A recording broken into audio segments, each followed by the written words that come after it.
wabarakatuh.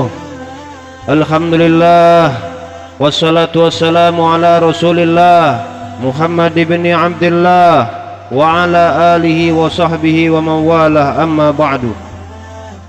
Hamba Allah yang selalu dirahmati oleh Allah Subhanahu wa taala, kita membaca hadis yang mungkin insyaallah sangat bermanfaat bagi kita semua, bagi mereka yang masih berada dalam kemaksiatan, dan terkhusus bagi mereka yang sudah berada dalam ketaatan.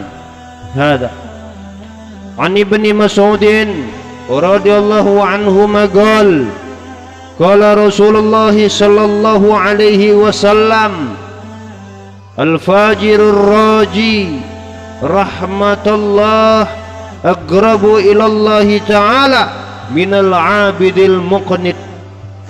Isma'u ayil mu'min.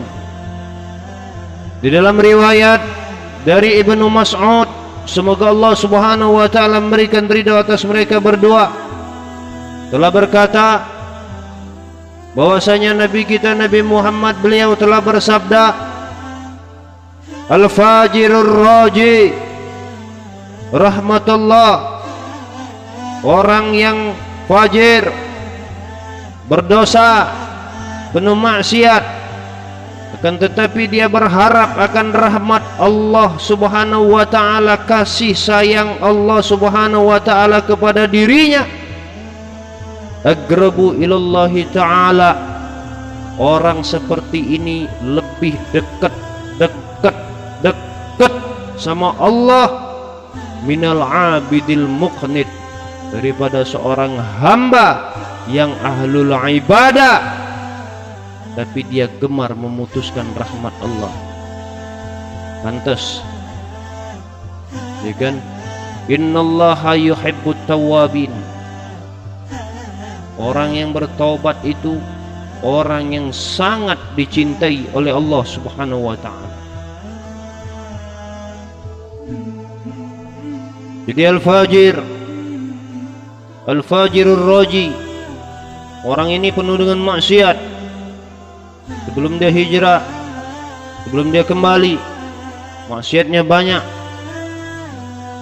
Maksiat zahir, dia judi, dia zina, dia mabok-mabokan, dia narkoba, dia korupsi, dia mencuri, dia maling, tapi di dalam hatinya penuh pengharapan kepada Allah Subhanahu wa taala dengan rahmat kasih sayang Allah. Maka orang ini, kata Allah, kata Rasul sallallahu alaihi wasallam, aqrabu ilallah, lebih dekat kepada Allah Subhanahu wa taala minal abidil muqnit, daripada seorang hamba yang ahlul ibadah akan tapi dia gemar memutuskan rahmat Allah. Ada hadis di Rasul mengajarkan kepada kita ini ilmu mukmin. Jadi tidak usah khawatir bagi antum-antum yang pada hari ini masih berada dalam koridor atau masih berada dalam keadaan belum taat pada Allah, masih penuh dengan zina, masih penuh dengan narkoba, masih penuh dengan mabok-mabokan. Yang terpenting di dalam hati antum mengharap kasih sayang Allah, rahmat Allah. Biasanya orang-orang yang penuh dengan maksiat ini mereka berharap akan rahmat Allah kalau mereka melihat pengajian tidak kritik, tidak mereka membenci. Kalau melihat orang yang alim, orang yang soleh, mereka tidak benci. Kalau melihat orang yang baca Al-Quran, mereka tidak benci. Justru di saat mereka melihat ada majelis, mereka rindu dalam hatinya, suatu saat kelak aku akan berada di sana juga. Ini orang-orang yang rindu, orang-orang yang benar-benar ahlul maksiat tapi hatinya dikasih oleh Allah, dirindu oleh Allah, dikasih dan sayang oleh Allah. Bila saat melihat orang alim, melihat orang soleh, adalah orang soleh yang datang kepadanya pada saat dia sedang maksiat, dia tidak protes. Nah, orang ini biasanya di saat dia taubat, taubatnya sungguh-sungguh, taubatan nasuha. Bahkan di saat dia taubat, orang-orang semacam ini biasanya rela mengorbankan harta, jiwa, tahta, raganya demi untuk membantu jalan Allah Subhanahu wa taala. Ini maksudnya. Minal abidil muqnid. Jadi orang-orang semacam itu tadi lebih dekat kepada Allah, lebih sayang Allah kepada mereka. Bahkan tangisan air mata mereka itu Allah simak, Allah perhatikan, dan bahkan jadi saksi kelak di yaumul akhirah. Karena tangisan air mata kerinduan kepada orang-orang soleh, kerinduan duduk bersama-sama orang soleh, kerinduan mereka akan kasih sayang Allah, kerinduan mereka kepada Rasulullah. Mereka tidak membenci majelis ta'lim, mereka tidak membenci orang-orang soleh, mereka tidak membenci orang-orang yang sedang membaca Al-Quran, mereka tidak membenci melihat para jamaah, mereka tidak membenci, akan tapi penuh dengan kerinduan dalam hati mereka. Sekalipun mereka pada saat itu berada dalam sedang kemaksiatan, mungkin mereka sedang berjudi, mungkin mereka sedang berzina, mungkin mereka pada saat itu masih dalam keadaan mabok-mabokan, mungkin mereka masih dalam keadaan mencuri, mungkin dalam keadaan dalam diri mereka masih belum berbuat kebaikan, masih belum berbuat amal, akan tapi kerinduan-kerinduan itulah yang menumbuh suburkan hati mereka kelak taubat kepada Allah Subhanahu wa taala. Ini sehingga pada saat mereka taubat, mereka berkasih sayang dengan orang alim, dengan orang soleh, ya kan? Apalagi orang-orang itu pada dasarnya yang menjadikan sabab sumber kita ini taubat. Ini orang-orang yang fajir ini, mereka tidak mau menyakiti hati-hati mereka yang menjadikan sebab sumber. Karena orang ini, orang soleh ini, dia aku bisa taubat, dia tidak mau melukai hatinya, dia tidak mau apalagi sampai menjatuhkan dia, menjerumuskan dia, menghancurkan dia, tidak mau. Karena dia khawatir, karena dia paham, aku bisa taubat karena sebab pandangan mataku melihat dia, karena sebab pandangan mata kami melihat majelis dia, karena pandangan sabab diri ini pernah beliau ajak, karena sebab pandangan diri ini dalam hati ini, karena sabab dialah yang sibuk berdakwah dengan akhlaknya sehingga kami terpengaruh dalam hati kami pada saat-saat masih dalam keadaan fajir, maksiat, ingat kepada Allah dan rindu kepada Allah. Ini orang-orang yang benar-benar soleh nanti jadinya setelah dia bermaksiat fajir. Makanya mereka itu orang yang dekat dengan Allah.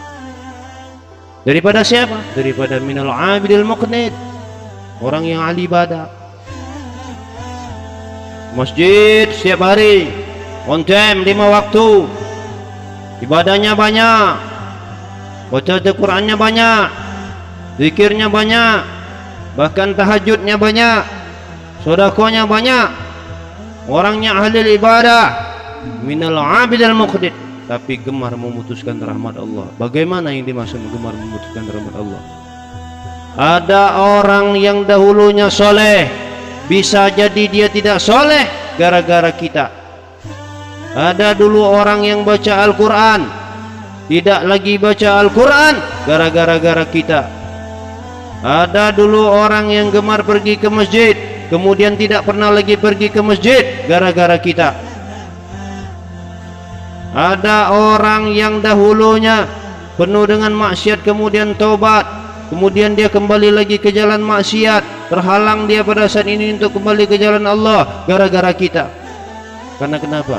Karena kita orang yang ahli ibadah, merasa diri lebih baik, sehingga banyak kritikan-kritikan dari lisan kita yang kita keluarkan menyebabkan orang jauh daripada Allah.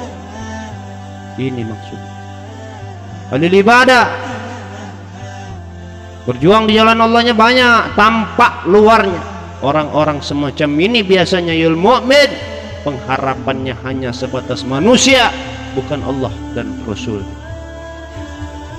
Maka dikatakan mending, maksudnya di sini apa, mengajarkan kepada kita kalau kita jadi orang ahli ibadah, jadilah orang ahlul ibadah yang sesungguhnya.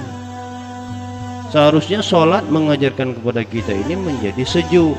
Seharusnya sholat, semakin kita sering sholat, semakin kita sering ibadah, mengajarkan kita ini bagaimana cara kita ini menjadikan sabab diri kita ini orang kembali ke jalan Allah, bukan menjadi orang jauh ke jalan Allah. Masa semakin ibadah kita semakin orang jauh kepada Allah? Itu yang dimaksud daripada hadis ini, minal abidil muqnit, daripada seorang ahli ibadah yang gemar memutuskan rahmat Allah. Ada satu cerita dari Zaid bin Aslam dari Umar, bahwasanya ada seseorang laki-laki yang benar-benar ahli ibadah orang ini. Ibadahnya banyak, berjuangnya untuk agama Allah luar biasa tampaknya. Tapi apa? Dia memberatkan dirinya dan memutuskan rahmat Allah daripada para manusia. Gara-gara dia, banyak orang jauh daripada Allah. Seharusnya seorang yang ahlul ibadah itu, apalagi ahlul masjid, itu semakin lembut hatinya. Misi visinya untuk mengajak umat, misi visinya untuk mengajak orang-orang ke jalan Allah. Ini lihat sejarah kisah ini. Setelah ia mati, lalu berkata, ya Allah, apakah yang telah kuperoleh dari sisimu? Bertanya dia kepada Allah. Kemudian Allah menjawab, neraka, kata Allah. Tanya lelaki tadi, ya Allah, lalu bagaimana ibadahku selama ini di dunia dan kesungguhanku? Kemudian Allah menjawab, kamu sewaktu di dunia, kamu ahlul ibadah, kamu sering ke masjid, kamu nomor satu ibadah di masjid, kamu berjuang untuk masjid, kamu salatnya banyak, kamu salat sunnahnya banyak, kamu tahajudnya banyak, kamu sedekahnya banyak, kamu nolong orangnya banyak, semuanya serba ada dalam kebaikan dalam dirimu. Akan tapi apa? Kamu sewaktu di dunia gemar memutuskan orang banyak dari rahmatku. Gara-gara dirimu banyak orang jauh daripadaku, maka pada hari ini aku memutuskan kamu dari rahmatku, kasih sayang Allah. Masya Allah. Na'udzubillahi min dzalik. Jadi semakin banyak kita ini ibadahul mukmin, seharusnya semakin kita ini semakin berikan menggambarkan kelembutan hati. Al-Imam Ali Zainal Abidin, saat dia sedang sujud, sama peristiwa yang dialami dirinya dengan Rasulullah, dilempari dia dengan kotoran. Kemudian Al-Imam Ali Zainal Abidin ini sifat ahlul masjid itu seperti ini, mengajak dengan akhlak, tidak kasar dengan orang, apalagi sampai menjauhkan orang yang biasa ibadah menjadi tidak ibadah. Na'udzubillahi min dzalik. Ya, Al-Imam Ali Zainal Abidin waktu dia sedang sholat di masjid, tiba-tiba adalah seseorang pedagang yang dia itu membawa uang kemudian sholat. Setelah dia sholat, dia perasaan dari rumah sudah bawa uang untuk dagangannya. Tiba-tiba dia sudah selesai keluar dari masjid, dan setelah dia pergi dari masjid dia lupa, uang saya tadi mana, kembali lagi, jangan-jangan di masjid. Waduh, hilang. Setelah tibanya di masjid, apa dilihatnya di sana ada satu orang, Al-Imam Ali Zainal Abidin, yang dijuluki As-Sajjad, orang yang banyak sujudnya, orang yang banyak sujudnya. Kemudian apa, pemuda tadi, cepat selesaikan sholatmu, jangan pura-pura kamu. Kemudian dipercepat oleh Imam Ali Zainal Abidin. Setelah selesai, assalamualaikum, waalaikumsalam, kembalikan uangku. Tadi uangku tertinggal di masjid, sekarang tidak ada lagi, sedangkan di masjidnya hanya ada engkau. Dia bicara seperti itu kepada Imam Zainal Abidin. Sabar, kata Imam Zainal Abidin, jangan engkau teriak-teriak, jangan teriak-teriak, kata Imam Zainal Abidin. Man sataral muslimin satarahullah, barang siapa yang menjaga aib muslim, maka Allah akan menjaga aibnya, maka Allah akan menjaga dirinya. Ya sudah, kata Imam Zainal Abidin, kalau memang kalau menurut kamu saya ngambil, ya sudah, ikut saya. Kemudian diajak Imam Zainal Abidin orang tadi ke rumahnya, dikembalikanlah uang sejumlah yang dikatakannya kepada Imam Abidin. Kemudian setiba seseorang tadi di rumah, dia lihat di rumahnya ada uangnya di rumah tadi. Masya Allah, kaget dia dengan orang ini. Siapa orang itu? Aku tuduh dia sebagai pencuri, dia diam, tidak jawab, tidak marah. Malah aku tuduh dia untuk kembalikan uangku, dikembalikannya, diberikannya uang. Dengan perasaan itu hamba Allah, dia mencari tahu tentang seseorang itu. Kemudian dicarinya pemuda itu, Al-Imam Ali Zainal Abidin, ditanya dengan tetangganya, kemudian tetangganya menjawab siapa, ditanyanya siapa orang itu, Kemudian dia jawab, dia adalah cucu Rasulullah. Mendengar berita bahwasanya dia adalah cucu Rasulullah, langsung tersungkur seorang tadi menangis. Kemudian dia datangi rumah Al-Imam Zainal Abidin, diketoknya pintu dan dia berbicara kepada Al-Imam Zainal Abidin, ya Allah, maafkan aku Imam, maafkan aku Habib, maafkan aku kasihku, kasih Allah, zuriatur Rasulullah. Apa kata Imam Zainal Abidin? Orang ahli ibadah itu seperti ini. Kata beliau, aku sudah memaafkanmu. Sebelum engkau meminta maaf, aku sudah memaafkanmu.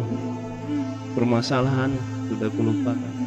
Ini uang mau kembalikan, duhai zuriat Rasulullah, keturunan Rasulullah, cucu Rasulullah. Apa jawab Imam Zainal Abidin? Kami selaku ahlul bait itu tidak mau mengambil sesuatu yang telah kami beri. Yang telah kami beri tidak mau kami beri. Masya Allah. Ini akhlak seorang ahlul masjid, ahlul ibadah. Ya. Bagaimana ada kisah lagi? Ya kan? Ada kisah seorang alim, seorang ahlul ibadah. Dia ini ahlul ibadah. Ada orang fajir di bawah gunung, di pasar. Dia kepengen taubat kepada Allah. Pada saat dia kepengen taubat kepada Allah, Pak, dia kepengen taubat.